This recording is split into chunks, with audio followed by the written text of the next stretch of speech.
How is it going, everyone? It's Caleb here, and today we are going to be talking about Star Wars Rebel Assault 2, The Hidden Empire on the original PlayStation. Now, I have never played a Rebel Assault game until I played this one, and I have to say, I actually did enjoy this game. I do like this game. It definitely has issues, but that being said, I still enjoy it for what it is. One of the cool things about this game is that it is captured with a lot of full motion video. So there's actual actors in this game, and there's like green screens, stuff going on. There's backgrounds around these actors and everything. And the acting actually isn't terrible. I will say the acting's pretty decent for the most part. And there's actually a pretty good story here too. If you like Star Wars and if you like the original trilogy, you're probably going to like the story that's in this game. It's kind of cool. The Rebels are basically trying to stop the Empire's new, basically, building station that they have. They have a gigantic production, basically, base where they're just making these new tri-fighters, and these tri-fighters have stealth capabilities, and basically as the Rebels you're going in and you're trying to destroy this facility that's creating these, tri-fighters with this invisibility, these invisibility fields. So it's really cool. The idea is actually pretty neat, and I liked all that stuff. And there's a lot of the levels I actually enjoy. I enjoy the Star Fox style levels where you see your vehicle in third person flying around. I enjoy that stuff. That stuff's fun. It can be kind of difficult to aim whenever you're in third person and doing these third person flying levels. That being said, you can go into first person on these levels as well. Only on these ones.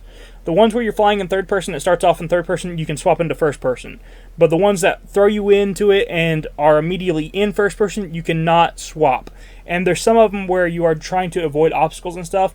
And there's one where you're controlling the Millennium Falcon, and you're in third person for that one, and you're not really shooting anything, you're just kind of like avoiding objects. You cannot go into first person on that one. So sometimes you're locked into a certain camera view, and sometimes you're not. It's kind of odd how they did that. It would have been nice for them to just let you do it, either way. But however it is, or whatever it is, I don't know why they decided to do that, but I still enjoyed most of the levels. I really did enjoy the Star Fox style levels. I enjoyed seeing my vehicle from behind, and the graphics of it look, I think, pretty good. I like the graphics of this game.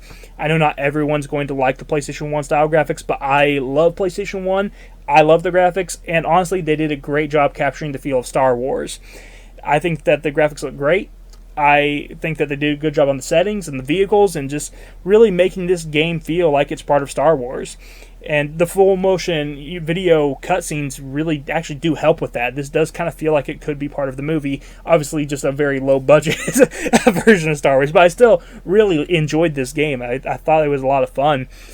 And I really like those levels. You do have some levels that are first person only, and you're kind of flying in first person. Those ones are a kind of hard to control because you're mainly aiming just the crosshairs and trying to shoot things, but you do have a little bit of control over how your vehicle turns and stuff. Like, you're trying to kind of pivot away from certain obstacles in your way, and even though it's on rails, it's still kind of hard to move your character around because you're trying to pay attention to your crosshairs, and you're basically turning your vehicle based on where your crosshairs are aiming. So it's kind of hard to do that because you're also still trying to shoot at other things that are in your way, and it becomes a little bit of a clunky mess whenever you're doing that. So it's not great, but still.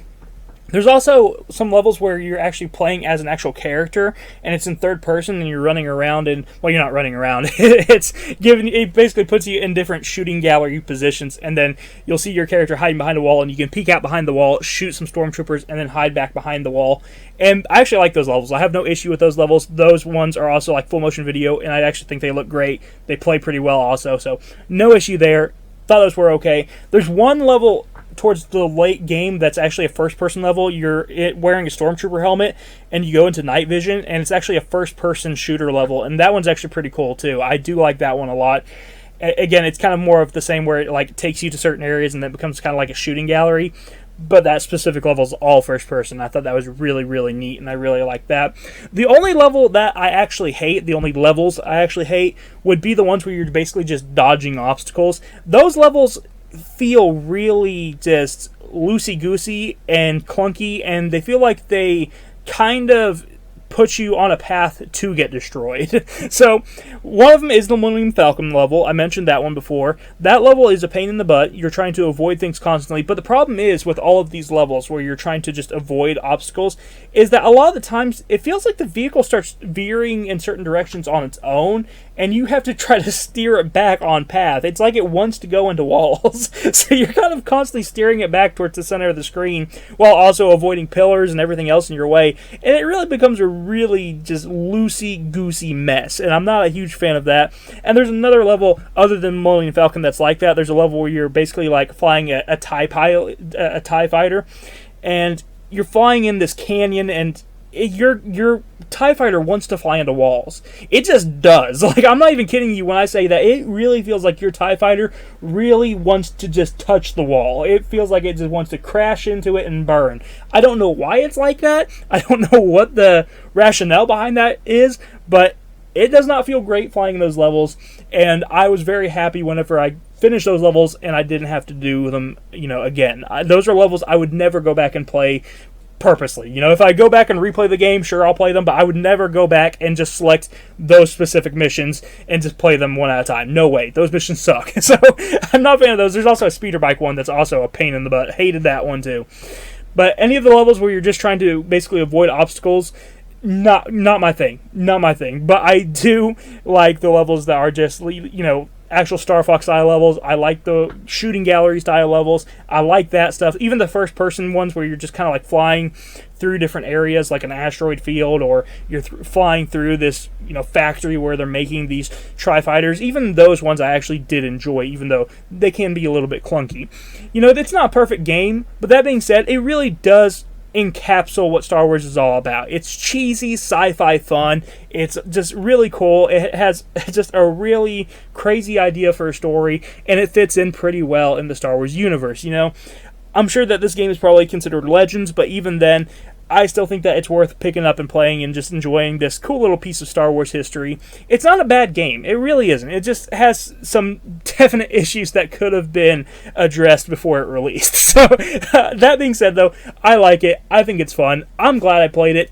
And honestly, this game is still pretty cheap. I think I picked my game up for like $5. So I can't really complain too much. I think for $5, this is a really fun time. Cool thing about this game, too, is that it's actually one of those 2-disc games, and I've never really played 2-disc PlayStation 1 games before. This is kind of a new territory for me, because I usually play a lot of the smaller games and stuff like that, but I guess because of how much full-motion video there is in this game, it comes on 2 discs. So at a certain point, it will just ask you to swap discs, and you can just put in the second disc. The only other really thing to talk about in this game is the fact that it does have continues, so if you do die, you have a couple continues, and if you run out of continues, you can actually just go back to the main menu and select your mission anyway. So I don't even really understand why the continues feel really unnecessary for this game, because if you can die, run out of continues, and then just go back to the same level, what's the point of even having continues in the first place? It's not like every single level has checkpoints. The only levels that I really noticed checkpoints in were the shooting gallery levels, so why even bother with continues at all? I don't really get that. You do have lives before you actually have to use continues, but again, I do not understand the use of continues in this game. It also has a password system. Not a huge fan of the password system, but again, it's just, if you're going to have a password system, you're going to be able to save, your high scores and stuff like that. Why are continues in this game? that would be my only other complaint. But either way, other than that, I really enjoyed Star Wars Rebel Assault 2, The Hidden Empire because, Tri-Fighters, they go invisible. Get you. But anyway, I enjoyed this game. I thought it was a lot of fun. And I think that if you're a Star Wars fan, you should pick this up. It's a lot of fun. It's got some cool characters. Great actors, honestly. I thought the acting was great. And it really does just feel like an awesome Star Wars story that you should definitely try out. So I'll talk to you in the next one. Go try out Star Wars Rebel Assault 2, The Hidden Empire, if you can find it for a fair price. I think it's pretty fun. So maybe I'll go try to find the first Rebel Assault. I don't know if there's a PlayStation version of that or if it's a PC-only game. I don't know. It might be on Steam even. Who knows? But I might check out the first one because this one I really enjoyed. I'll talk to you guys next time. You have a wonderful day. Bye-bye.